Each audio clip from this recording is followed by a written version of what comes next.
So hi and assalamualaikum everyone, my name is Putri Nudana Amira binti Rostan. So today we're going to talk about a topic that might sound a bit serious at first, which is idealism in international relations. But don't worry, we will make it as interesting and relatable as possible. So idealism is more than just a theory, it is a hopeful vision for how countries should behave based on values, not just power, okay? So throughout these presentations, we will cover like what idealism really means in international relations, who started it and why, its core belief, its practical example, especially Wilson 14 points, and of course, how it impacts the real world, including its strengths and limitations. So whether you are an optimist or a realist, idealism gives us a fresh way to understand global politics, not just how things are, but how they could be. Hello and Assalamualaikum. My name is Nuri Izzati binti Miswan and I am going to talk about the definition and the founding father for idealism theory. Okay, idealism in the foreign policy context holds that a nation state should make its internal policy philosophy the goal of its conduct and rhetoric in international affairs. So, for example, an idealist might believe that ending poverty at home should be coupled with taking poverty abroad. Firstly, academic Michael W. Dole has described idealism as based on the belief that other nations' stated positive intention can be relied on. Idealism is also marked by the prominent role played by international law and international organization in its concept of policy formation. Okay, one of the most well-known tenets of modern idealist thinking is the demographic peace theory, which holds that states with similar modes of demographic governance do not fight one another. Okay, next I am going to talk about the founding father. Okay, the founding father for modern idealism theory is the President Woodrow Wilson. Okay, Thomas Woodrow Wilson was born on 28 December 1856 and was the 28th President of the United States, serving from 1930 to 1921. Okay, Wilson concentrated on diplomacy, issuing the 14 points that Allies and Germany accepted as a basis for post-war peace. Okay, he issued his famous 14 points in January 1918 as a basis for ending World War One and promoting world peace. He was also a leading advocate of the League of Nations to enable the international community to avoid wars and end hostile aggression. Thanks Izati. So now that we have got a clear picture of what idealism is all about, so let's take a closer look why did idealism become very popular. So idealism became especially important after World War one of the most painful and destructive wars in human history. So the world had just witnessed millions of lives lost, entire city destroyed, and global trust shattered. So naturally people started asking like, can we do things differently? Can countries actually work together for peace instead of power? So that's where the idealism came in, offering a more positive, ethical, and cooperative way to look at a global politics. So one of the strongest voice for this new approach was President Woodrow Wilson, which is in 1918, instead of seeking for revenge or more power, he gave a famous speech that offering solution for peace that were called the 14 points. So these points were based on the idea that global peace could be achieved if countries follow a certain principles like honesty, fairness, and cooperation. So some of these ideas even helped form the League of Nations and later inspired the United Nations. So let's go through some of the points because they show the heart of what idealism is all about. So let's start with point 1, open diplomacy. Wilson believed that peace is harder to achieve when countries make secret deals behind closed doors. So we can see this hidden alliance before World War One, like the Triple Entity and Triple Alliance, that created a web of confusion and turned a local conflict into a full scale of war. So that's why he said no more secrets. He wanted all the agreement between nations to be made openly, so there would be more trust, fewer surprises, and less chances of misunderstandings anything that can lead to war. So this push for honesty and transparency is what made open diplomacy is such a central idealist principle. So next up is the freedom of the sea. Wilson felt that the ocean should be shared fairly and they shouldn't be controlled by one country or be used as a tool in wars. So during World War I, Germany's submarine warfare, especially their attacks on neutral and civilian ships, has caused international outrage, and that became one of the reasons why US joined the war. So Wilson proposed that all nations should have equal access to the seas in both peace and war, unless it is restricted by international agreement for peacekeeping. So this point would make the ocean safer for trade, travel, diplomacy, and help prevent a future naval conflicts.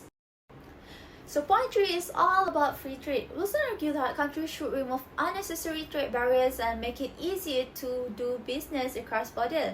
This is because before the war happened, the high tariff and the protectionist policies has caused a major tensions between countries. So when one nation taxes another's good, retaliation usually follows, and that kind of economic rivalry can easily turn political or even military. So by encouraging free and fair trade, Wilson believed that nations would become more economically connected and reduce the urge to go to war. So these ideas support the cooperation over competition, and it is a mindset that later shaped institutions like the World Trade Organization.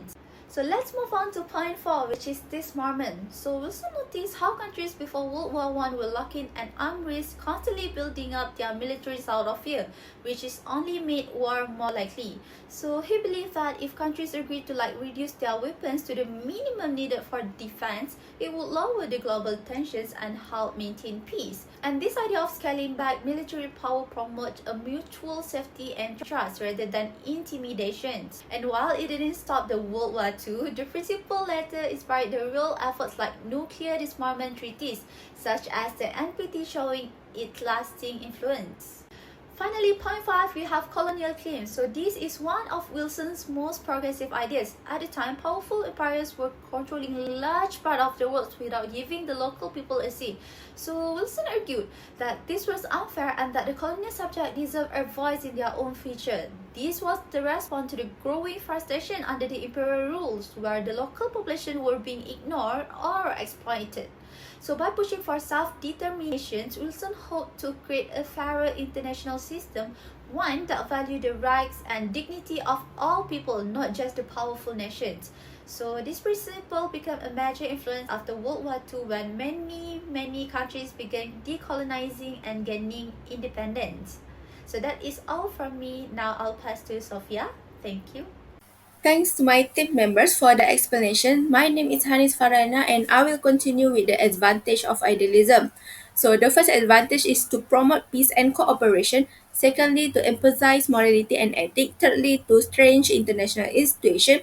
And fourth, to support economy and social development.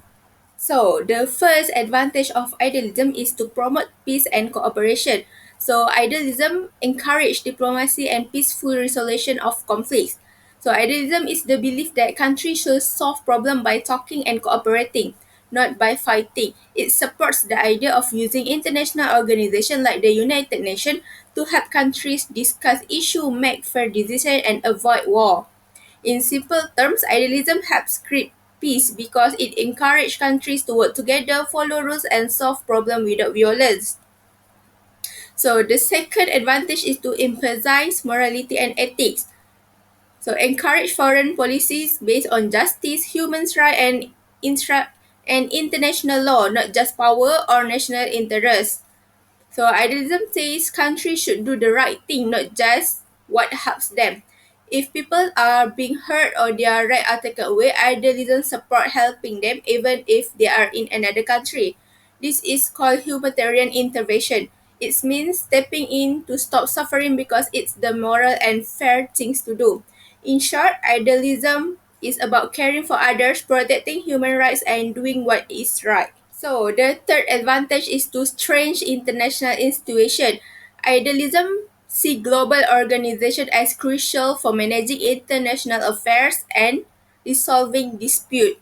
So they advocate for strange bodies like the UN, WTO, ICC, and international legal norms. So the last advantage of idealism theory is to support economic and social growth. Idealism often aligns with promoting economic interdependence, development aid, and global welfare. So idealism, they believe that prosperity and mutual benefit reduce the likelihood or conflict. So next, I will continue with the impact of idealism. I will continue with the impacts of idealism towards IR. So there is four impacts of idealism towards IR on this slide. So the first impact is the creation of international institution. The second one is the development of international law and norms. The third is promotion of global governance and cooperation. And lastly, the influence on foreign policy approach. The first impacts of idealism towards IR firstly is the creation of international institutions. So idealism believes that peace is possible if countries work together. Because of this belief, countries create international institutions like the United Nations. So this institution helps countries solve conflict peacefully, promote cooperation and avoid war. They give country a platform to talk, solve problems and build trust. The second impact is the development of international law and norms. So idealism encouraged the idea that countries should follow rules based on justice, fairness, and human rights. This led to the creation of international law like treaties and agreements that all countries are expected to respect. So, for example, laws that protect civilians in war or promote equality and freedom around the world. These shared rules makes the world more fair and organized. Promotion of global governance and cooperation. Idealists believe that global problems need global solution. Issues like climate change, terrorism, and pandemic cannot be solved by one country alone. So, idealism promotes global governance where countries work together through international organizations to find common solution. It's also moved country away from isolationism, which is staying out of world affairs, and towards cooperation and unity. The last impact of idealism towards IR is their influence on foreign policy approach. Idealism has shaped how many countries, especially democracy, create their foreign policy. Instead of only thinking about national interest or power, they also think about moral values like promoting peace, democracy, and human rights. For example, helping other countries in crisis or promoting education and healthcare abroad. This show a mix of practical goals and moral responsibilities in diplomacy. So, in summary, idealism brought a more hopeful and cooperate view to international relations. It led to the creation of global institutions, respect for shared law, teamwork on world issues, and more ethical foreign policy. It helped shape a world where countries try to solve more problems together peacefully and fairly. So that's all from me. I will pass to the next presenter. Thank you.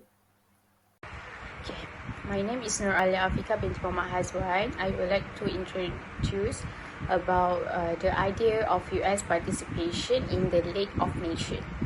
First is Wilson vision and the 14 point. President Wilson outlined his vision for a peaceful world in his 14-point speech delivered to the US Congress in January 1980.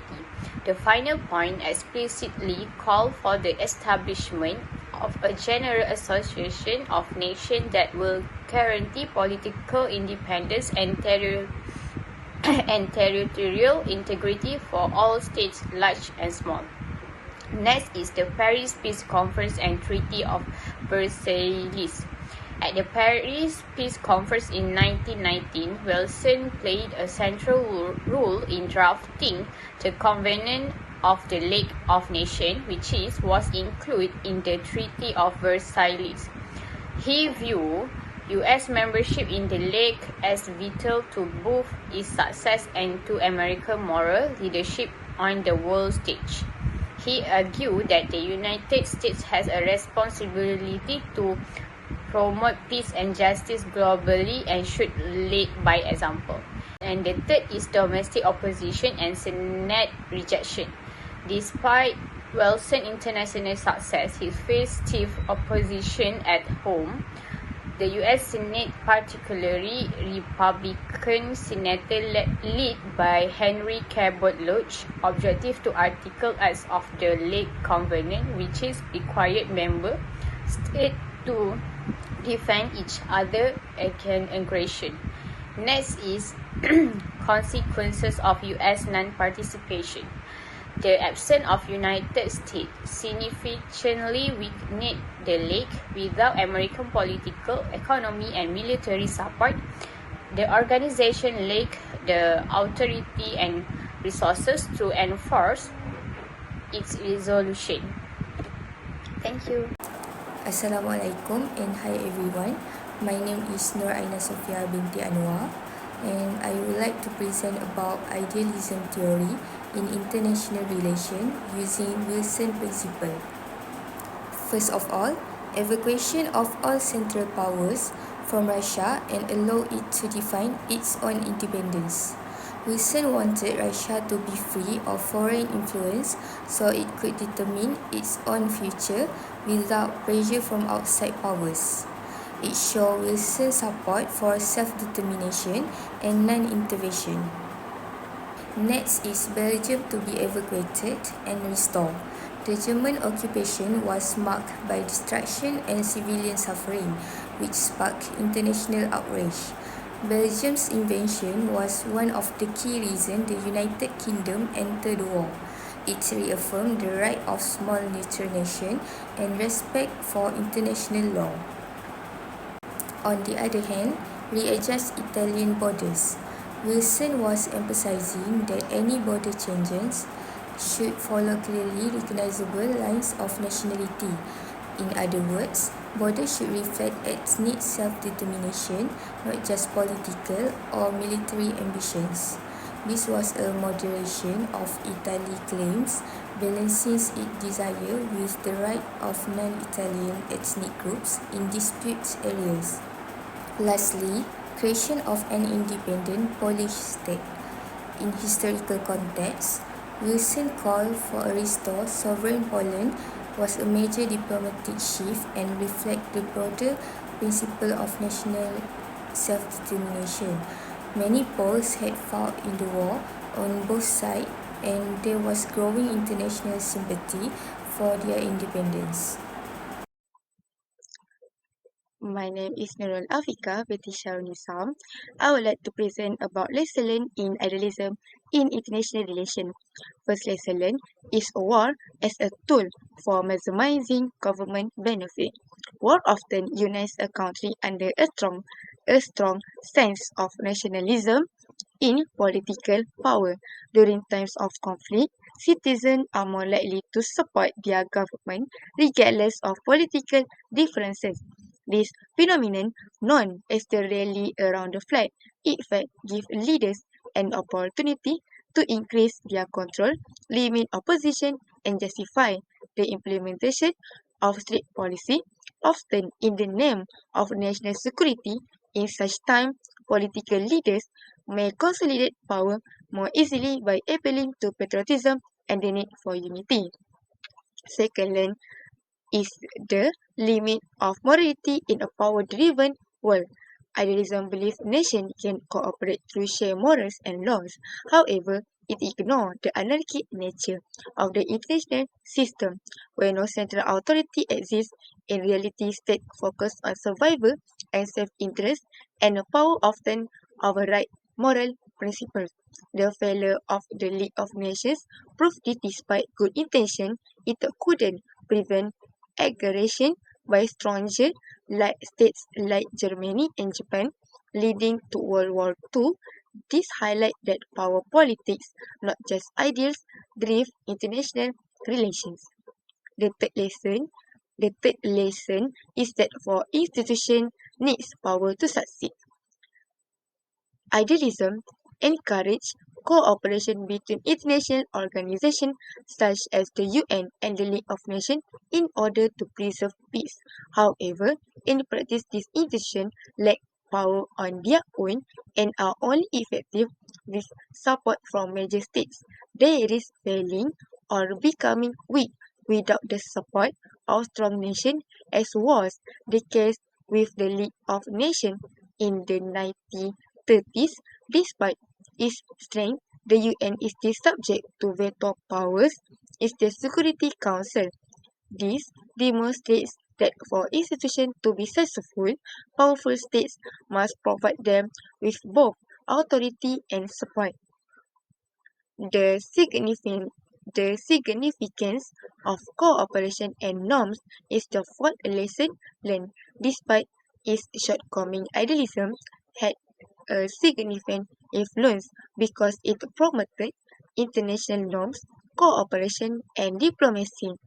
Through organizations like the UN, IMF, and the World Bank, as well as accords like the Paris Climate Accord, this concept continues to play a significant role in the modern world. Shared rules and global cooperation have reduced conflicts, protect human rights, and address global challenges, but power politics still play a significant role. Idealism, emphasis on peaceful collaboration and values, is still crucial in international relations, even though it may not adequately explain reality. In conclusion, idealism in international relations impairs the importance of morality, international cooperation, and the potential for the peace through diplomacy, institution, and shared value. It envisions a world where conflict can be resolved through dialogue and global norms and can guide state behavior. Thank you.